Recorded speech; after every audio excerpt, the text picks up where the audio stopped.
দেখো, আমরা তো ঘর সাজাতে খুব ভালোবাসি। তো ছোটখাটো যাই মানে সুন্দর আমাদের কাছে মনে হয় আমরা কিনে ঘর সাজাই। তো এই লাল পাখিটাকে আমরা কিনে এনেছিলাম ওয়ালমার্ট থেকে। আর কেনার পরে আমাদের একটু কিউরিওসিটি হলো, সত্যি কি পাখি এরকম লাল হয় না এটা কাল্পনিক? তারপরে দেখতে পেলাম না, পাখি এরকম লাল হয়, তার নাম কার্ডিনাল। এটা নর্থ আমেরিকায় খুব বেশি পাওয়া যায় পাখিটা। তো আমরা ক্যালিফোর্নিয়া থাকতে ক্যালিফোর্নিয়া অনেক খুঁজেছি, না ক্যালিফোর্নিয়ার কোনো জঙ্গলে আমরা এই পাখির দর্শন পাইনি।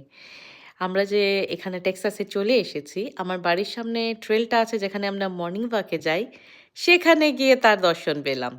খুব ভালো লাগলো, এই ভিডিও শ্যুট করলাম, একটু মনে হলো আপনাদের কাছেও তুলে ধরি। তো কিছুদিন আগে আমরা অলরেডি পাখিটাকে দেখেছিলাম, কিন্তু পাখিটা এত স্পিডে উড়ে চলে গেছে যে আমরা তার ভিডিও ফটো কিছুই নিতে পারিনি। তো সেদিন একেবারে মন মতন যতক্ষণ পাখিটা আমাদের সামনে ছিল আমরা ভিডিও শ্যুট করে গেছিলাম। ভীষণ ভালো লেগেছে। আর কি কিউট দেখুন পাখিটার রংটা তো চমৎকার।